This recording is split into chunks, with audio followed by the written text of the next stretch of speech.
Studio. A very good morning to you and welcome back. You're listening to Smooth, the 98.1 at Love Music, Love Life. It's a Smooth Breakfast Show, and you're welcome to Inside of Freshly Pressed 981. It's our in-depth newspaper analysis show where we get to give you in-depth analysis of today's headline stories making the rounds at this hour. Joining me live today are our analysts, very quality analysts, if I do say so myself. Joining me live is Waji. Waji, good morning to you. Morning, Judith. What's happening today? And good morning, Good Lagos. morning, Lagos. Also, Tunde, good morning to you. Morning, Judith. You have more hair than I do in my entire lifetime. I'm just looking at you, and I'm Oh thinking my of getting a goodness. clipper. Oh my You goodness. can catch us live on YouTube. We're streaming live on YouTube right now. So go on to Smooth 981 to check us live on there as we stream and catch the action inside of the studio, as well as join the conversation and send your comments as well. Analysis. We like varying views. We love getting diverse opinions on the stories today. So please go ahead and join the conversation on our WhatsApp platform. The number is 0809 444 0981. Again, 0809 444 0981. Let's get started, shall we? Coming to you, Waji, for this one. I'm taking it from This Day newspaper. House moves to remove CCT from executive control. The House of Representatives at a preliminary on Thursday passed for second reading a bill seeking to alter the Constitution of the Federal Government of Nigeria, 1999, with a view to removing the Code of Conduct Tribunal and a body from the executive arm and placing it under the judiciary as a superior court of record. The proposed legislation, titled A Bill for an Act to Amend the Constitution of the Federal Republic of Nigeria to establish the Code of Conduct Tribunal as a superior court created by the Constitution, is sponsored by Honorable Solomon Bob, PDP Rivers. Leading the debate on its general principles, Bob said the bill proposes to amend principally sections 684, 240, 243, 254, 294, 295, 316 of the Constitution, amongst others. According to him, all the sections deal with superior courts of record, and it is sought by this amendment to incorporate the Code of Conduct Tribunal among them. Help us make sense of this. All right, I think it's thank you for that, by the way, Judith. And I think it's very important that we even begin to understand what is the Code of Conduct Tribunal from the beginning. And when you now look at it from a definition point of view, it's a statutory body that has the responsibility for trying offenses under the Code of Conduct Bureau Act. And what that Code of Conduct Bureau Act is that it usurps power that now sanctions public officers who are found guilty of violating the Code of Conduct. And that will now allow this particular body to order forfeiture and bar offenders from holding public office and anything else. But the irony is that it is a very legal body in its definition, and it's also a very judiciary body in its definition as well. So the irony is that why does it now sit within the executive branch of government? If we are to operate the constitutional democracy that we say that we are operating, then these kind of bodies now need to sit in the judiciary. Why is that? Because what now happens is that if it sits within the executive, the assumption is that particular individuals can be protected from these levels of persecution if they happen to be caught up in whatever criminal offenses that they may be accused of. So, in trying to make sure that you have separation of powers, this kind of institution now needs to sit within the judiciary, so there's no influence to now prevent individuals from getting persecuted. So that is why the sponsorship of this bill by this particular individual from River State, this particular honorable Speaker of the House from River State, is pushing for it to more or less remove it. And I think for me, the larger question is that this is just one of many situations that you're going to find that now begin to speak to what kind of democracy are we operating, which is why people accuse the current dispensation of being a dictatorship versus an actual democracy. Because when you now begin to look at examples such as these, you will now begin to ask yourself, okay, then why does the executive have so much power? Why does the executive have so much control over judiciary affairs? And these are things that need to be separated in the context of how you define a constitutional democracy. Now, unless that is not what we are doing, and we're moving more towards a socialist democracy, then you can now begin to argue that, okay, it makes sense why you would have this under the executive. But I think for us, it's a conversation of identity, of how we operate as a country that will now speak to this. But I think what is unfortunately happening is that we have adopted a very Western style of constitutional democracy with the separation of powers, but we're not happening to execute it as with. Nice. Let's move on to Guardian newspaper. Simon Harry, the Statistician General of the Federation and head of the National Bureau of Statistics, has declared that the nation's economy grew by 4.03% in the third quarter of 2021. He made the announcement on Thursday in Abuja at a media conference on the present state of the nation's gross domestic product, GDP. Harry explained that the negative GDP figures recorded in 2020 as a result of the COVID-19 pandemic had serious base effects on the GDP figures for quarters 2 and 3 of 2021. And he says, and I quote, "You will recall that the contraction of quarters 2 and 3 of 2020 has resulted to positive growth as recorded consecutively for the last 3 quarters of quarter 4.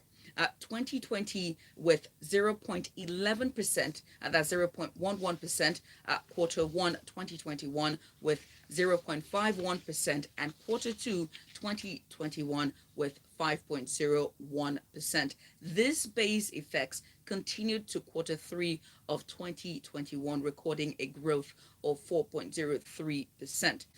But the prices of food and the cost of living is pretty much high. So the question is, what are these figures, and help us make sense of it, Waji? Is it me or is it Tunde? It's you. Oh, it's me. Okay. Thank you. Yeah, this is a very interesting article when you now begin to think about it in its context. We have actually dealt with some alarming, inflation rates ever since COVID. Especially when we were prior to that, we saw like a record number of things happening, and then we just went into a down spiral. Now, you see, for me, what's always interesting with these particular statistics is that when you talk about growth, if you're growing from a negative 2 to a positive 2, that can be considered growth, but what is the actual impact? And I think for me, what's very interesting to note is that we need to really look at the rate of inflation against the GDP growth of 2021. So the GDP growth, according to this article, currently stands at negative 1.92%. And in as much as we're recording growth with regards to specific recovery, we also have to look at the rate of inflation across all sectors. When you now begin to look at the largest indicative areas, like cooking gas, which stands at 163%, everybody has felt that. Transport fare, which stands at 40%, and something as flour, 64%, it now begins to give you an average when you now look at all the other areas that I did mention of about 17%, which in itself is scary when you talk about inflation in terms of earning capacity and everything else. Yes, you can begin to argue that things are changing with regards to the different interventions the CBN has made with the Eurobond, and now making sure that we have more forex in the market, and also with the price of oil per barrel going up to $83 per barrel, which has significantly increased over the last several years, is where we're now beginning to earn more money. But there's still real issues that we need to tackle, because inflation is still a problem. We still have the subsidy issue where even the money that we're earning is still going towards subsidizing petroleum products. We're not focusing on education. We're not focusing on infrastructure. We're not focusing on healthcare. So these are things we really need to focus on as a nation. So in as much as you can now speak to this particular aspect of that, we have grown in this particular quarter by 4.3%, but I think you need to unpack the context around that and begin to look at where we're coming from and the areas that are missing. Tunde, you wanted to chip in? Yeah. The story focuses on, and it says a lot. It says the base effect. Exactly. So it's base growth, and when in that analysis, it's looking at the prior year, and the prior year we're coming from is the pandemic years, COVID years. So the economy was repressed. What you need to compare it to is growth, pre-pandemic. To sort of give you a sense. So when your starting point is pretty low. Even if you've not risen to where you were before, relatively compared to last year, it will be significant. So that's what the base effect essentially means. Things we need to look at is, where does GDP growth stand, especially relative to population growth, for instance, which is the metric that we use quite often. GDP is still at minus 1.92, and we know that our population is growing well. It's not in the negative, right? So, those are the kind of things to look at. 4.03% suddenly sounds fantastic, but it's a base effect of the previous year. Nice.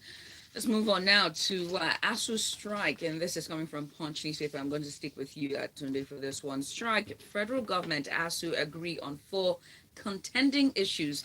The Academic Staff Union of Universities and federal government agreed on 4 critical issues on Thursday. Yesterday, the agreement was reached during a meeting called by the Speaker of the House of Representatives, Femi Gbajabiamila, following the threat of a strike by the University Trade Union due to the failure of the federal to implement some part of the agreement entered into by the two parties. Gbajabiamila had called for a meeting between the Ministers of Finance and Education, as well as the leadership of ASUU. And at the meeting, attended by all parties involved, Gbajabiamila brokered a truce with the federal government and ASUU, agreeing on 4 major contending issues. And this is from a press statement issued after the meeting. Now, the statement titled Strike, Gbajabiamila brokers truce between federal government ASUU as parties agree on 4 critical issues, where it was issued by the office of the Speaker of the House of Representatives. I'm trying to see here if I can take the statement listed issues agreed upon as revitalization fund, integrated personnel and payment and payroll information system, earned academic allowances, and renegotiation of 2019 agreement. And during the meeting, the statement said it was agreed that federal government will make available within 1 week the payment of 30 billion naira university revitalization fund. It was also agreed that the federal government will sort out the 22 billion earned academic, that's 22 billion naira earned academic allowances component from the education sector budget. Tunde, lots of figures here. Do we have that money? And that's yes, that's essentially the entire story, Judith. Okay, but let me start from here, right? And I'll start from a statement read on behalf of Gbajabiamila by his special advisor on media, Mr. Larry Lasisi. So Gbajabiamila says, we have to be mindful of the unintended consequences of strike actions that can be far-reaching, knowing how important education is to the children and the future of our country. Further goes on to say that, strikes cannot be a perennial, issue, can't be the way to fix problems, that you only go to strikes when things finally break down. And my question and my thought is that, do they think things have not finally broken down? Things have broken down decades ago, right? This is a Nigerian story. It's another Groundhog Day type of thing. This is very Nigerian. We're always here.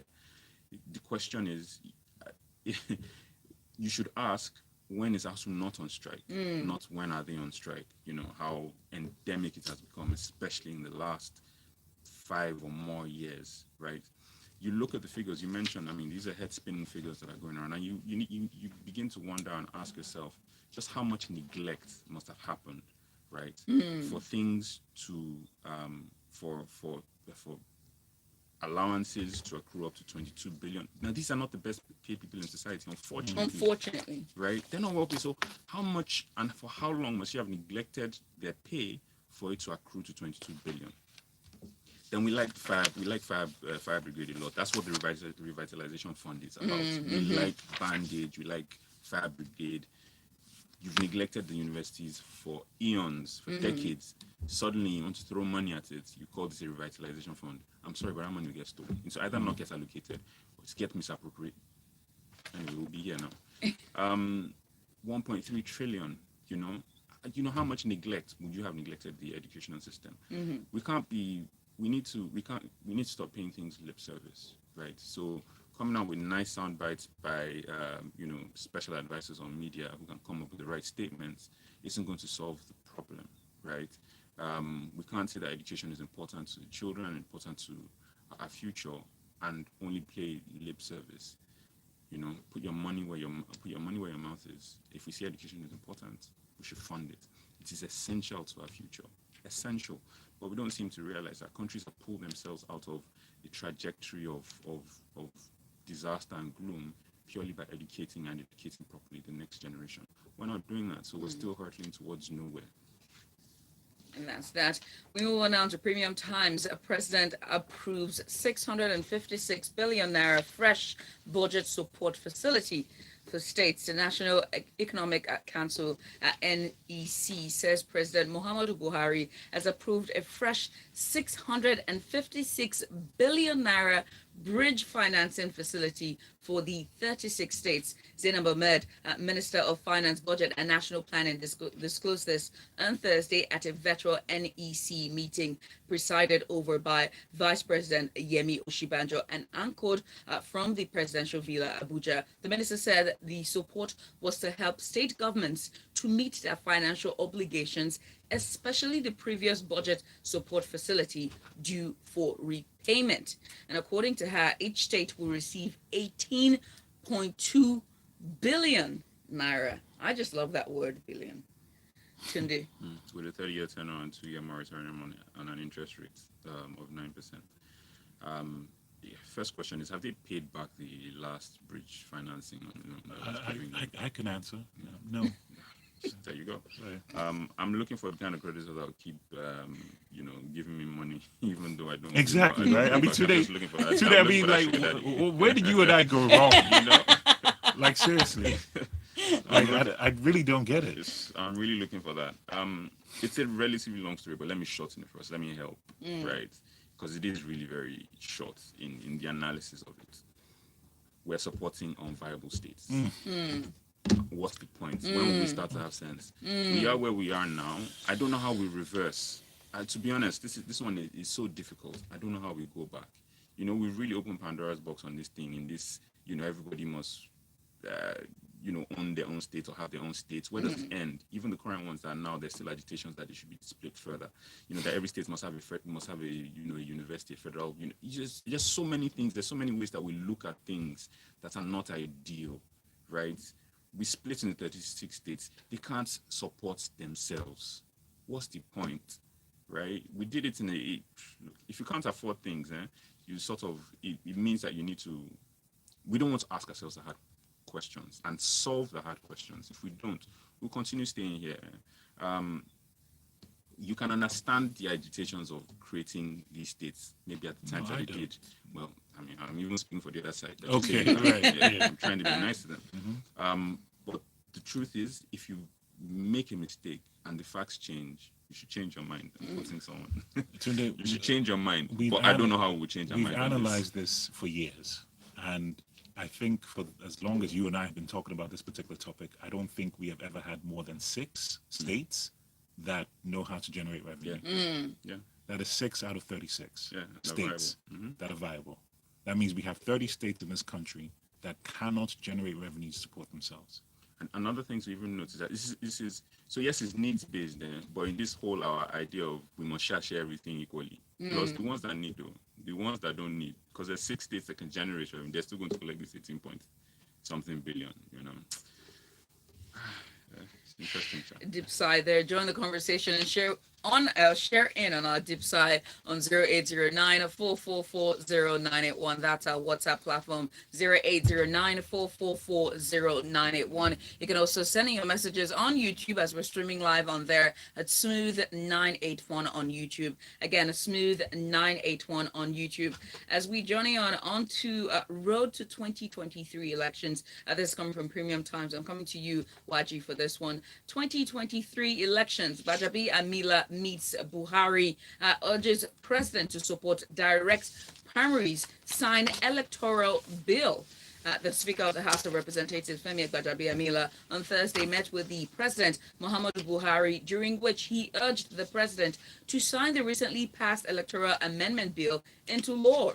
Mr. Gbajabiamila told journalists in Abuja after the meeting that he told the President to support the conduct of direct primaries by political parties as contained in the bill recently passed by lawmakers. Will he sign it? Well, the irony is that this bill, in my opinion, was passed too close to an upcoming general election. And you're going to have the people that do not want this bill to be passed speaking into the president's ear, telling him not to sign it. Because unfortunately, until that particular bill is signed off by the executive, it's not going to be actualized into actual law. And that's where you're having this particular problem. And once again, it goes back to the point that I made earlier about identity and and about us trying to figure out what kind of democracy are we running, a constitutional one or a socially democratic one. And until we figure that out, we're going to continue to have these conversations. This bill in itself is not necessarily doing anything that is from Mars or completely alien to any democratic system. It is literally asking for direct primaries before somebody is considered to be the political nomination of whatever candidacy they're running for. And it's literally that simple. But the fact that we want to have these political jawbonings and rigor mortis around how it's defined is where the actual identity problem now begins to come in. And we need to figure out for ourselves what kind of system of a country are we running from a political point of view and a government point of view. So that way we can just be clear. So we can say, okay, fine, that if you happen to be an incumbent, does that automatically mean that you are the candidate from that party without necessarily you now having to, even within your own party, go for re-elections, or does it now come down to a delegates elections without it necessarily going to the populace? There are many things that you can do, but let's just get going. Okay, let's just say to ourselves, this is what we're doing, and then let's just do it. But when we continue to go back and forth, we come up with these nice, wonderful electoral bills, we pass it, and then it gets stalled. It gets stalled, and before you know it, the elections happen, and then you'll be told, oh, we're not going to pass it because of the coming elections, and then that's where it pretty much dies. Because the next dispensation comes in, and then only God knows when that's going to take off. And these are the issues that we continue to have when we decide not to move things into action. And we have a message here. This is Jerry. It goes, good morning, all. See how we are begging for our rights in this country, even education. They know what they are doing. If the people are educated, all this shenanigans by the leaders will not happen. And that's from Jerry there. Join the conversation on 0809-444-0981. Again, 0809-444-0981. This one's from Punch Newspaper. Buhari signs climate change APCOM amendment bills into law. The President, Major General Muhammadu Buhari, retired on Thursday, signed 2 bills passed by the National Assembly into law. They include the Climate Change Act and the Asset Management Corporation of Nigeria Amendment Act, amending the APCOM Act number 4, 2010. Senior Special Assistant to the President on Media and Publicity, Garba Shehu, disclosed this in a statement titled President Buhari signs climate change APCOM amendment bills into law. Tunde. Right, thanks. The more interesting one. So the AMCOM one is, should I say? We've had AMCOM for a while. It is one of the key, and it's a key pillar sort of to economic and financial stability, and the whole dynamic between debtors and creditors. So AMCOM is, and they're making an amendment, so that's fine. The one I find interesting is the climate change bill, and the reason why I say that is that I have to wonder or ask. Now, it might be that it's out there if anyone does know. I have looked and haven't found anything. What is Nigeria's strategy as regards, climate change and the environment? What is our stated policy and what is our approach? Right now, this is coming into law. It's very, I don't want to, but it's very colonial. Then, so we know that there is the climate change, conferences are ongoing or maybe just concluded in Europe and the West, and invited obviously, the rest of us to discuss this, and targets and mandates sort of, in a sense, have been handed down, and governments are applying them. Now, people may wonder and say, okay, what's the importance of climate change? Now, climate change is essential and it's important.